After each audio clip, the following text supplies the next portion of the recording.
Now, live from WAVY News 10. Good afternoon, Tom Shadd here with Nita Blanton. We are covering President Trump's first visit to Hampton Roads as President of the United States. That's right. He came here several times during his campaign, but of course this is the first time since the elections that he's come here. He is aboard the Gerald R. Ford here today in Newport News at Newport News Shipyard. You can see the crowd that's gathered there. He's standing out there, but we're waiting on him to speak momentarily. That's right. He is here touting his defense budget that he outlined a couple of days ago in his joint address to Congress, a $54 billion increase he calls one of the largest increases in American history to rebuild our military. And of course, Hampton Roads would be an integral part of that rebuilding. That is, of course, the expectation. We spoke with an economics professor who does a lot of that work here in our area. Of course, 40% of our area depends on the defense budget. So this is a situation and of course a speech that we'll be watching very closely here to see exactly what he wants to say in his address to the workers there in Newport News aboard that Gerald R. Ford that is expected to be commissioned sometime later on this year. Itself a $13 billion project, and of course the big question mark with the president's budget is how to pay for all these increases. A lot of critics have asked that question this week, and we might get some answers today after we hear from the president momentarily. He landed on the aircraft carrier about an hour ago on Marine One. That's right, and he was speaking with some of the command there for a while before coming out here onto the Gerald R. Ford. You can see everyone assembled already, waiting on him to speak. Already we are starting to hear some reaction from some of the other local lawmakers in our area who are kind of anticipating what he is expected to say. Bobby Scott already weighed in. He says that I always welcome the opportunity for the President of the United States to visit with the world's best shipyard, best shipbuilders in Newport News. President Trump will see firsthand how dedicated these men and women are to their trade and to making sure that our Navy's aircraft carriers and submarines are the most advanced in the world. And we are listening to Susan Ford, daughter of Gerald Ford, for whom this aircraft carrier is named. Mr. Ford himself was a Navy veteran in World War II. He served on a combat ship in the Pacific. So much history. Of course, that is why they are aboard the Gerald R. Ford today. And of course, we're waiting to hear what he's going to say. Not just about the aircraft that they are on right now, but of course about what they can expect in the months to come, some critical months to come. That defense budget is, of course, one big component to it. But, of course, these men and women you see right behind him, I mean, these are our service members who are out there as well as those who will be working on the carrier. You have so many who will be going out to sea on the carrier at some point in time in the future. That's right. The president, right now we have 275 ships in our fleet. The Navy has plans to reach just over 300. President Trump wants 350 ships. This will be over a 30-year period at a cost. And I have some numbers here from the Congressional Budget Office. $25 billion a year would go for shipbuilding under the president's proposed budget. That's a 60% increase. So again, where to get the money is the big question. Where to get the money, and of course, as we look at it here in Hampton Roads, we're looking at jobs. So when you have that kind of expanded budget and over time, you're looking at people at Newport News Shipyard who are really depending on that to come through because their jobs depend upon it in terms of working every day to make this aircraft carrier go out to sea at some point in time. So you have a lot of people who are going to be reading this for different purposes here. One of the other things that, of course, I think a lot of people in this area will be paying close attention to this too, is we just saw sequestration take a great deal of impact on this area. The effects that it had and will have are very serious for our area. Again, going back to that 40% of our economy depending on the defense. And now we're going to listen in now to Susan Ford as she gets ready to introduce President Trump. Whether her mission is one of defense, diplomacy, or humanity, this aircraft carrier will command awe and admiration from some, caution from others, and respect from all, end quote. So, ladies and gentlemen, to those who threaten our homeland or our liberties, let the word go forth. Very soon, 100,000 tons of the most powerful warship ever known will report for duty to her commander-in-chief. Congratulations, crew members, and Godspeed. Therefore, ladies and gentlemen, as a ship sponsor of the USS Gerald R. Ford, and on behalf of the 38th President of the United States, it is a high honor to introduce and welcome to Dad's namesake aircraft carrier, the 45th President of the United States, Donald J. Trump.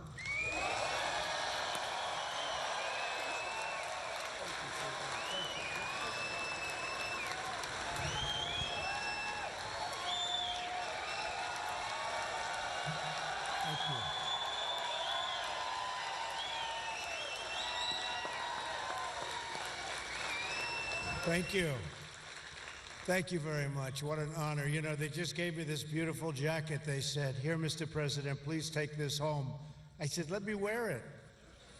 And then they gave me the beautiful hat. And I said, you know, maybe I'll do that. We have a great Make America Great Again hat, but I say, this is a special day, we're wearing this, right? So I have no idea how it looks, but I think it looks good. It's a great looking hat. Just like this is a great looking ship.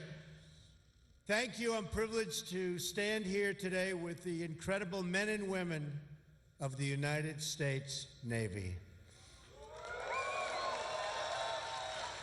American sailors are the best war-fighting sailors anywhere in the world, and it's not even close. And Susan, I am so glad you could be with us. I know how hard you work, 17 visits.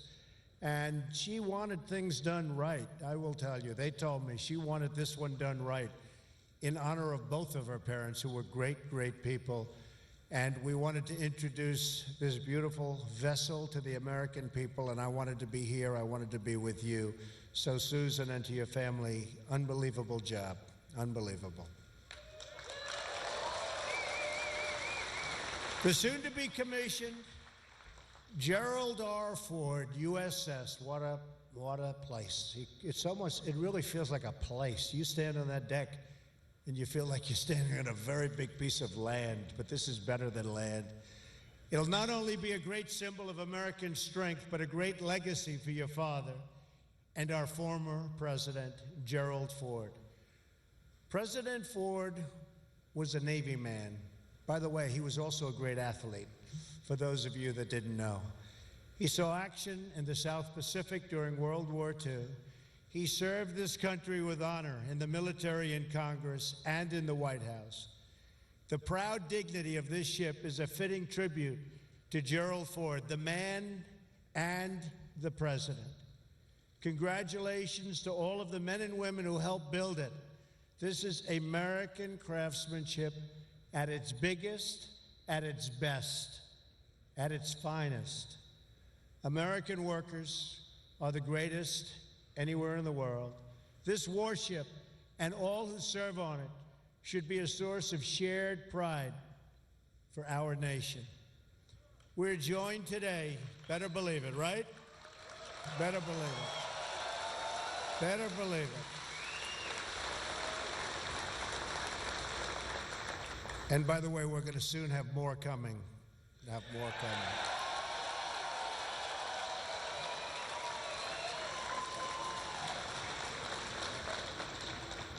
We are joined today by General Mattis, now Secretary Mattis. Where is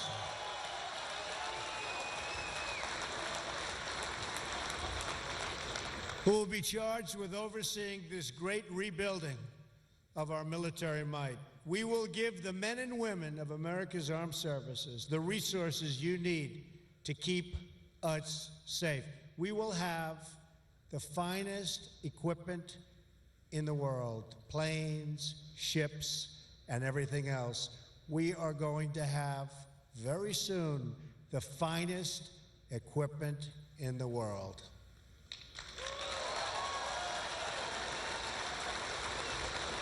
We will give our military the tools you need to prevent war and, if required, to fight war and only do one thing.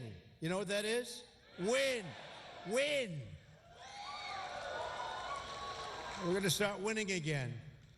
Admiral John Richardson, Chief of Naval Operations, is with us today as well. Great gentleman. Admiral, we're going to ensure our Navy has the resources, personnel, training, and equipment, the kind of equipment that you need. So congratulations, Admiral, and a lot more is coming.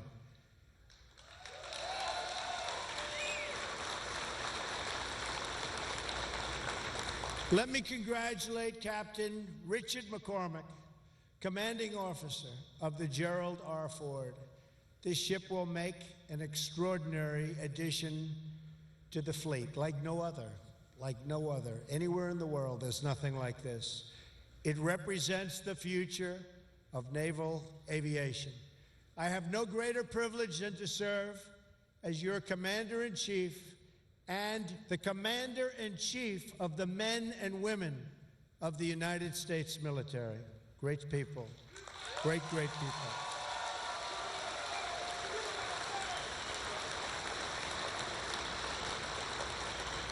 I salute you, and I salute our sailors. I will always support you and your mission. I will never, ever let you down. And I also have to recognize Mike Petters, President and CEO of Huntington Ingalls Industries, along with Matt Mulheron, President of Newport News Shipbuilding. They won't let you down either. They're not going to let you down either. To those who serve our nation in uniform, and to those who build the instruments of our defense, I thank you on behalf of our nation. I agree. Our carriers are the centerpiece of American military might overseas. We are standing today on 4.5 acres of combat power and sovereign U.S. territory, the likes of which there is nothing to compete. There is no competition to this ship. It is a monument to American might that will provide the strength necessary to ensure peace. This ship will carry 4,500 personnel and 70 aircraft and will be a vital component of our defense.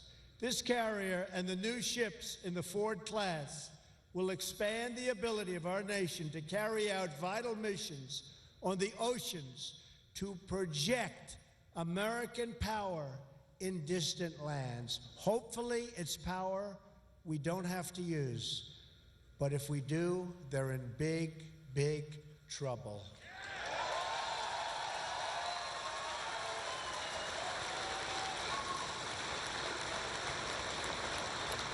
This great aircraft carrier provides essential capabilities to keep us safe from terrorism and take the fight to the enemy for many years in the future. The great Admiral Nimitz, who commanded the U.S. Pacific Fleet through the Second World War, once said, "It is the function of the Navy to carry the war to the enemy so that it will not be fought on U.S. soil." True.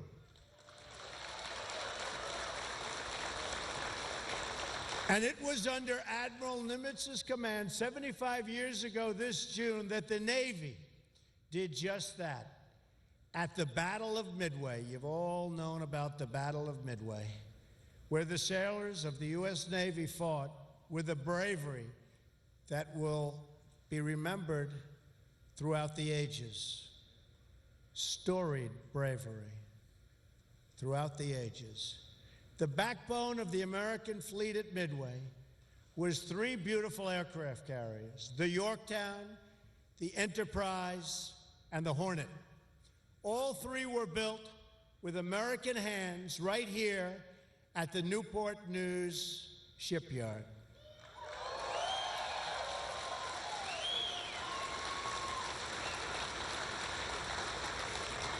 At Midway, America was greatly outnumbered by, a lot.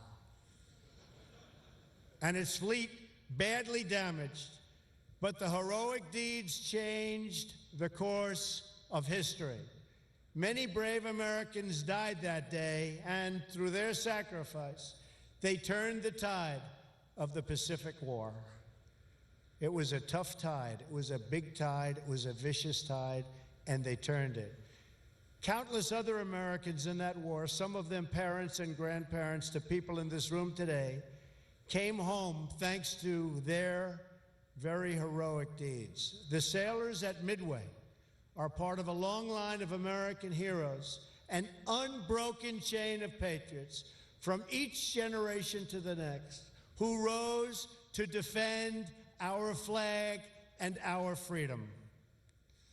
That legacy continues today as American warriors protect our people from the threat of terrorism. On Tuesday, in my address to a joint session of Congress, I asked Congress to eliminate the defense sequester and to support my request for a great rebuilding of the United States military and the United States Navy.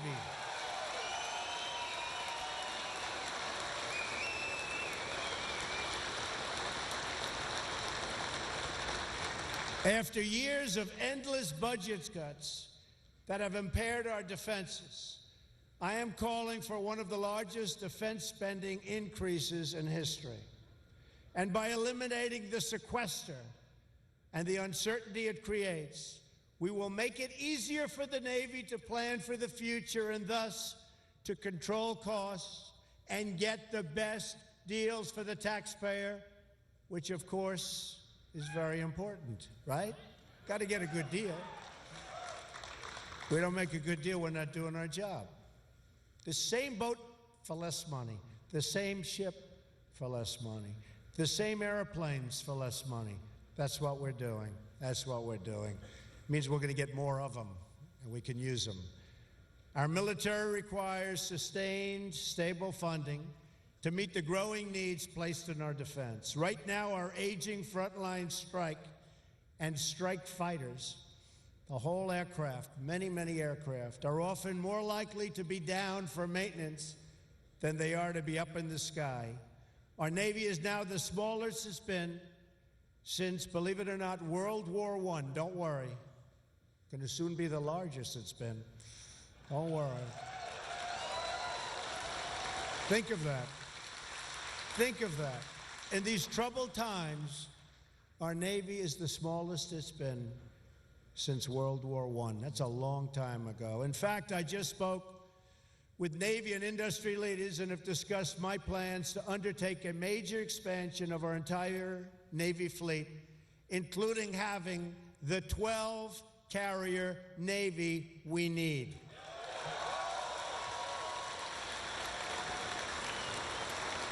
We also need more aircraft, modernized capabilities, and greater force levels. Additionally, we must vastly improve our cyber capabilities. This great rebuilding effort will create many jobs in Virginia and all across America, and it will also spur new technology and new innovation. America has always been the country that boldly leads the world into the future, and my budget will ensure we do so and continue to do exactly that. American ships will sail the seas. American planes will soar the skies. American workers will build our fleets.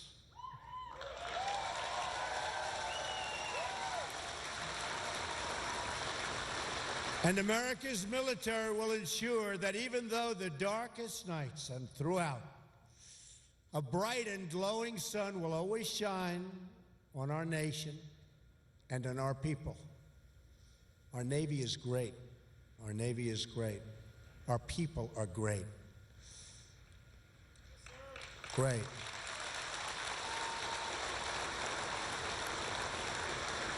Our republic will meet any challenge, defeat any danger, face any threat, and always seek true and lasting peace. May God bless our military. May God bless our Navy. May God bless the wonderful Gerald Ford family. And may God continue to bless the United States of America. Thank you very much.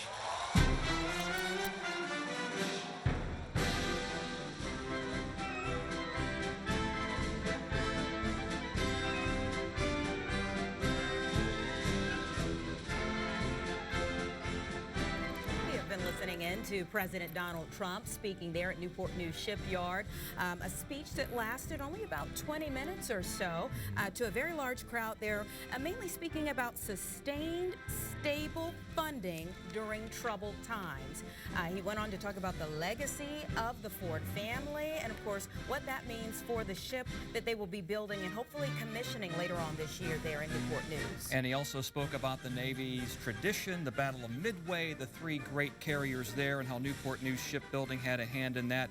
And he also said that the idea of the carrier is to project American power to distant lands, and if anybody messes with that, they're going to be in big, big trouble, to quote President Trump. He said, hopefully it's power you don't have to use, but if we do, they're in big, big trouble. Right. He talked about eliminating the defense sequester and wanting Congress to support rebuilding our military and the defense after years of endless budget cuts. Of course, those budget cuts for our area led to sequestration that had major impacts. So that is welcome news, of course, for jobs in the economy. But again, the question remains how to pay for it. The fight through Congress will loom large ahead. And we also have Deanna LeBlanc and Andy Fox right now getting reaction and covering this speech right now. Another person who was there who he mentioned was Secretary Mattis, who will be overseeing all of that. So we'll hear much more as the day goes on, and of course much more from the president about how he intends to fund all of this and to get it through Congress.